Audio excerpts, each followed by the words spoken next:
Buenos días, somos el grupo número 3 de Leyes Penales Especiales. El equipo está conformado por Guzmán Ochoa, Ana Bexaida, Hernández Figuera, Freddy Alejandro, Hernández Villamizar, Karim, Hidalgo Luque, Alberto, Jiménez Hernández, María, Leal Pérez, Rafaela, Maderer Pérez, José, Mari Ballesteros, Rocío, Márquez Alzualde, Carolina y mi persona, Gutiérrez Soto, Albert. Buenas, mi nombre es Ana Guzmán y me tocó hablarles sobre el acoso sexual. Este puede definirse como un tipo de violencia que se manifiesta a través de una serie de conductas compulsivas de solicitud de favores sexuales dirigidas a una persona en contra de su consentimiento. ¿Quién sufre de acoso sexual? Esta acción puede perjudicar a personas de ambos sexos, sin embargo la principal víctima es la mujer. Entre los factores de riesgo están las mujeres divorciadas o separadas, las mujeres jóvenes, mujeres de incorporación reciente a la vida laboral, personas con discapacidad, personas homosexuales, personas que pertenecen a etnias y nacionalidades minoritarias. El acoso sexual tiene efectos psicológicos, fisiológicos y sociales. Dentro de los psicológicos tenemos lo que es la duda, depresión, ansiedad, fatiga, humillación, ira, falta de motivación y concentración. El efecto fisiológico se presenta como dolor de cabeza, dolor de estómago, náuseas, disturbios del sueño. Y finalmente los efectos sociales incorporan al estrés laboral, el absentismo, el bajo rendimiento, la baja productividad y el cambio de empleo. Existen tipos de acoso sexual, entre lo que tenemos el acoso de carácter leve, que se manifiesta entre diferentes conductas como chistes con contenido sexual, piropos, comentarios sexuales, insinuación, entre otros. Tenemos el acoso de carácter grave, que se manifiesta entre otras conductas, miradas, abrazos, roces y besos no deseados, tocamientos, pellizcos, gestos lascivos, acorralamientos, etc. Y finalmente el acoso de carácter muy grave, que son presiones tanto físicas como psíquicas para obtener relación sexual independiente de que haya contacto físico. El acoso sexual en Venezuela está regulado por el reglamento de la Ley Orgánica del Trabajo que prohíbe el acoso sexual como discriminación de género en el trabajo. La Ley Orgánica de Prevención, Condiciones y Medio Ambiente en el Trabajo que establece la obligación del patrono de tomar las medidas adecuadas para evitar cualquier forma de acoso sexual. Y tenemos la Ley Orgánica sobre el Derecho de las Mujeres a una vida libre de violencia. Esta considera el acoso sexual como una forma de violencia contra la mujer y lo constituye un delito que genera compensación para las víctimas que lo sufren y prisión y multas para quien o quienes lo ejecutan. En su artículo 48 indica que aquel que solicitare a una mujer un acto o comportamiento de contenido sexual para sí o para un tercero o procurar un acercamiento sexual no deseado será sancionado con prisión de 1 a 3 años. En su artículo 63 se resume que se establece la indemnización por acoso sexual, la cual informa que debe ser por una suma igual al doble del monto de los daños que el acto haya causado a la persona acosada. Asimismo, por una suma no menor de 100 unidades tributarias ni mayor de 500 unidades tributarias, y en aquellos casos en que no se pueden determinar daños pecuniarios, cuando la indemnización no pudiera ser satisfecha por el condenado, el Tribunal de Ejecución competente podrá hacer la conversión en trabajo comunitario a razón de un día de trabajo por cada unidad tributaria. Muchas gracias por su atención. Buenas tardes, mi nombre es Freddy Hernández, integrante del grupo número 3. En esta oportunidad voy a hablarles sobre otros hechos delictivos según el Código Penal venezolano.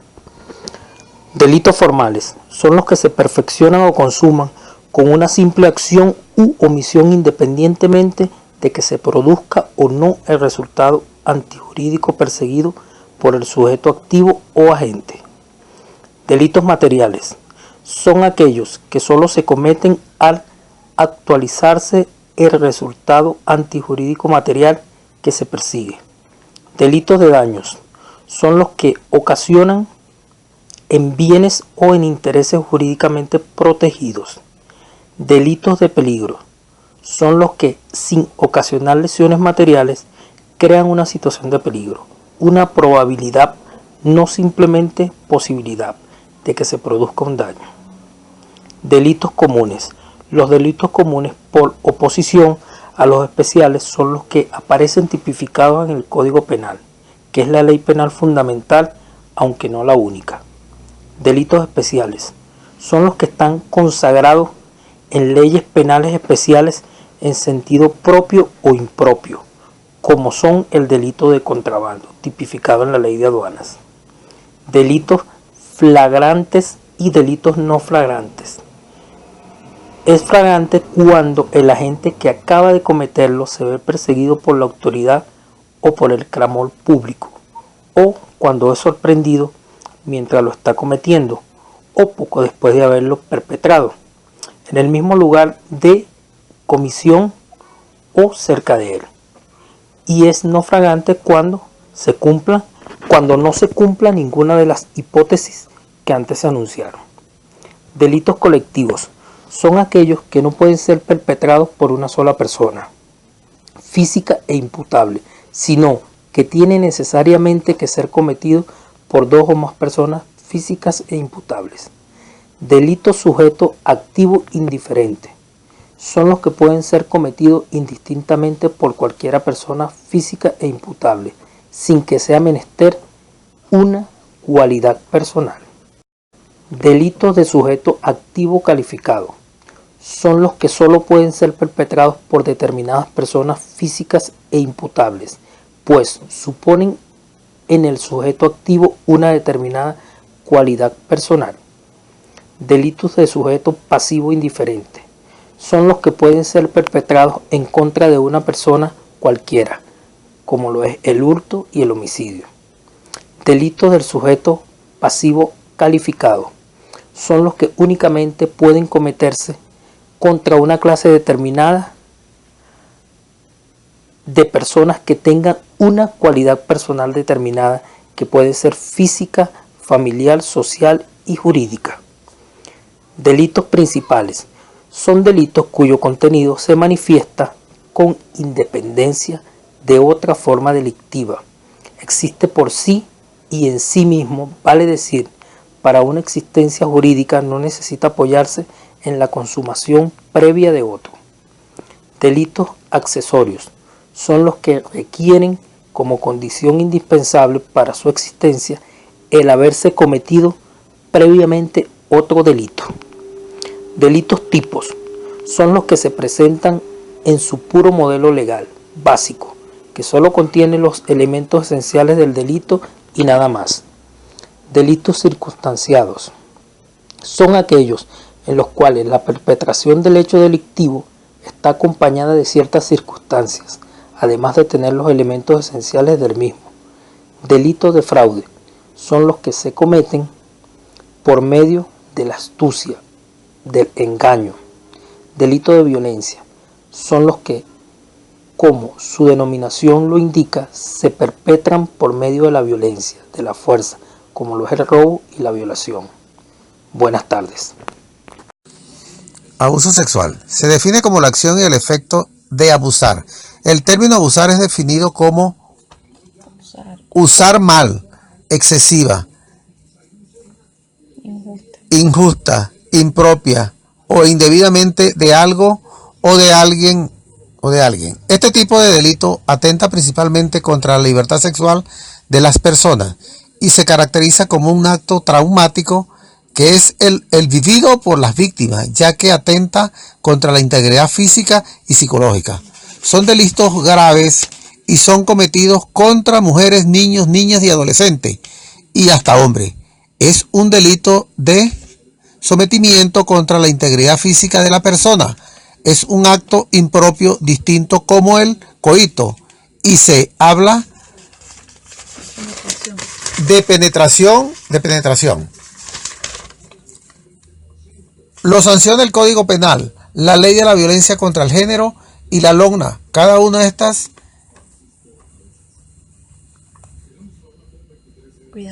cuidando un individuo en especial.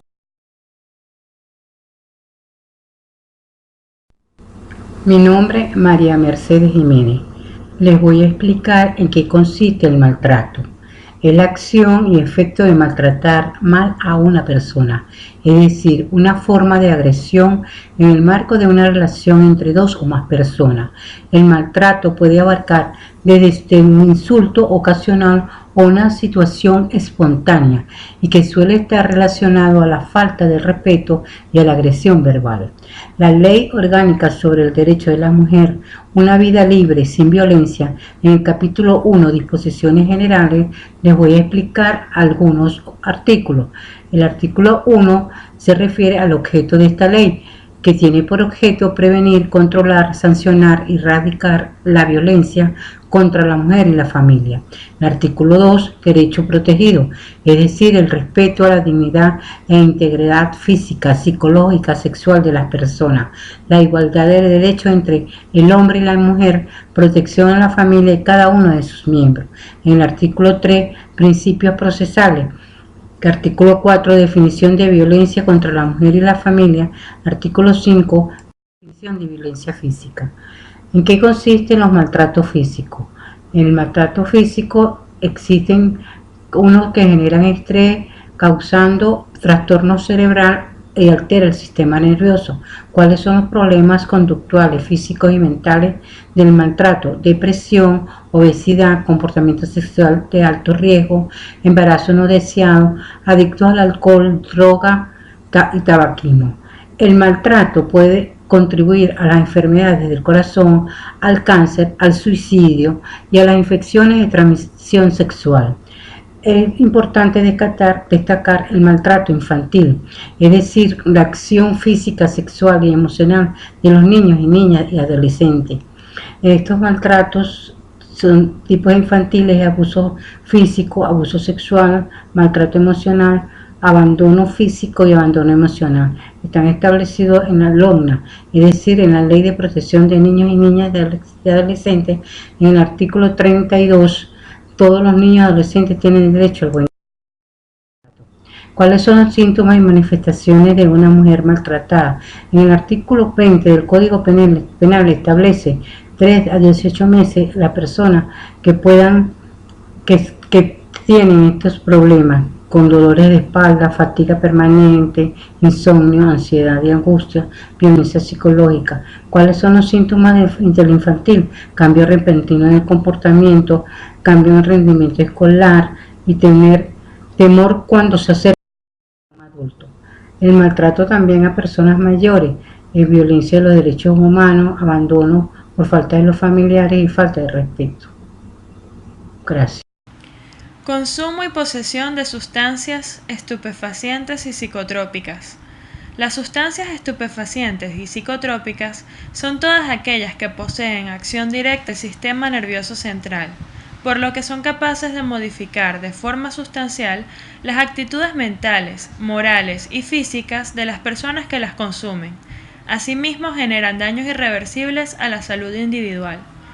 Estas sustancias son cuidadosamente estudiadas, controladas y fiscalizadas por múltiples organizaciones, destacando como una de ellas a la ONU, la cual se encarga de establecer, dictaminar y clasificar cuáles son las sustancias estupefacientes y psicotrópicas en base a la magnitud o daño que produzcan las sustancias. Diferencias. Sustancias estupefacientes son aquellas cuyo uso está prohibido por la ley, ya que no tienen una finalidad médicamente sustentable. Entre ellas tenemos el perico, la cocaína, la heroína, entre otras. Sustancias psicotrópicas. Estas son las sustancias permitidas, sin embargo, se encuentran controladas por el Estado y otras organizaciones mundiales. Muchas de estas drogas son vendidas libremente. Por ejemplo, las podemos encontrar en farmacias. Entre ellas tenemos el ibuprofeno, el acetaminofén, entre otras. El consumo de estupefacientes en Venezuela no está penalizado, esto referido al ciudadano común. Sin embargo, el legislador patrio ha establecido algunas excepciones en relación a la permisividad en el consumo de estas sustancias. Posesión. Aunque el común de los ciudadanos asocia el término estupefacientes con marihuana, cocaína, crack, perico y otras estupefacientes ilícitas, El legislador patrio no siempre tipifica de delito la tenencia de estupefacientes y, actuando apegado a las normativas internacionales, así lo establece claramente en la ley sustantiva que rige esta materia. En relación a la tenencia de estupefacientes, la normativa legal está, como en la mayoría de los casos, sujeta a los acuerdos y tratados internacionales suscritos por la nación. La Ley Orgánica de Drogas penaliza la tenencia de estupefacientes cuando supera lo establecido en la posología nacional. Todo esto dirigido al contexto de las personas naturales más las personas jurídicas autorizadas para fabricar, procesar y comercializar estos medicamentos pueden tenerlas a discreción. Los laboratorios y farmacias son los grandes tenedores de estas sustancias de uso y consumo regulado por el Estado. Soy participante del grupo número 3, mi nombre es Carolina Márquez Alzualde. En esta oportunidad vengo a conversar sobre delitos informáticos. Delitos informáticos es toda aquella acción típica, antijurídica y culpable y se da en vías informáticas y tiene como objeto destruir y dañar computadores, medios electrónicos y redes de Internet. Dentro de las principales características de delitos informáticos tenemos que son actos que pueden llevarse a cabo de forma rápida y sencilla. En ocasiones todo delito puede cometerse en cuestiones de segundos, utilizando solo un equipo informático y sin estar presente físicamente en el lugar de los hechos. Los delitos informáticos tienden a proliferar y evolucionar, lo que amplía aún más la identificación y persecución de los mismos. Son acciones ocupacionales, es decir, que en la mayoría de los casos se cometen cuando el sujeto no se encuentra laborando. Son conductas criminales de cuello blanco, tanto así que solo un determinado número de personas que tienen ciertos conocimientos técnicos pueden llevarse a cometerse estos delitos. Son delitos difíciles de demostrar, ya que en muchos casos es complicado encontrar pruebas que lo determinen. Son acciones de oportunidad que se aprovechan en una ocasión creando altamente intensificada en el mundo de funciones y organizaciones del sistema tecnológico y económico. Dentro de los sujetos de delitos informáticos tenemos el sujeto activo y el sujeto pasivo. Se entiende por sujeto activo aquel que tiene habilidades para el manejo de los sistemas informáticos y gracias a su conocimiento cometen los delitos. El sujeto pasivo es la persona titular del bien jurídico que el legislador protege y sobre la cual recae la actividad realizada sobre el sujeto activo. Es decir, en otras palabras, es la víctima sobre el cual recae el delito. Se ha clasificado los delitos informáticos en dos fases o en dos criterios. Uno es como instrumento o medio y el otro como fin u objetivo. Buenos días, mi nombre es Álvaro Gutiérrez.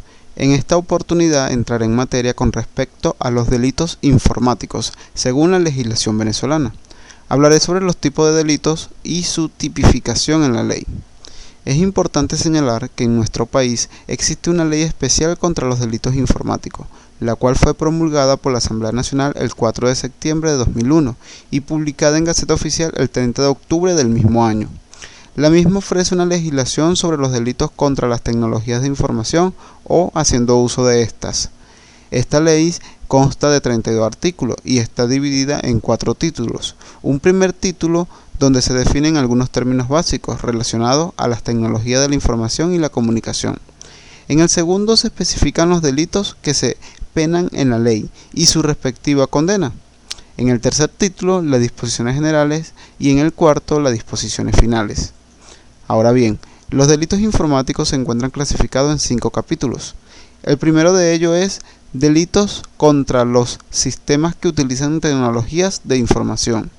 El segundo es delitos contra la propiedad. El tercero, delitos contra la privacidad de las personas y de las comunicaciones. El cuarto, delitos contra niños, niñas o adolescentes. Y por último, el quinto, que trata sobre delitos contra el orden económico.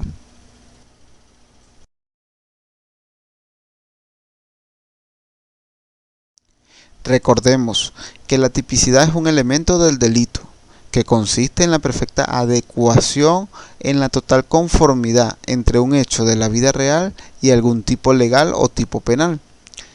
Se dice que un acto es típico cuando se puede encuadrar o encajar perfectamente en cualquier tipo legal o penal. Es decir, cuando el acto idéntico al tipificado como delito en la ley penal, que en virtud del principio de legalidad es la única fuente propia del derecho penal. La necesidad de tipificar los delitos informáticos se evidencia del claro hecho de que si estas conductas no se encuentran reguladas por algún texto legal, es imposible establecer sanciones de tipo penal a los infractores, debido a la plena vigencia del principio de legalidad vigente que se encuentra establecido en el artículo 1 del Código Penal venezolano, el cual se basa en que no puede existir delito sin ley previa que lo establezca.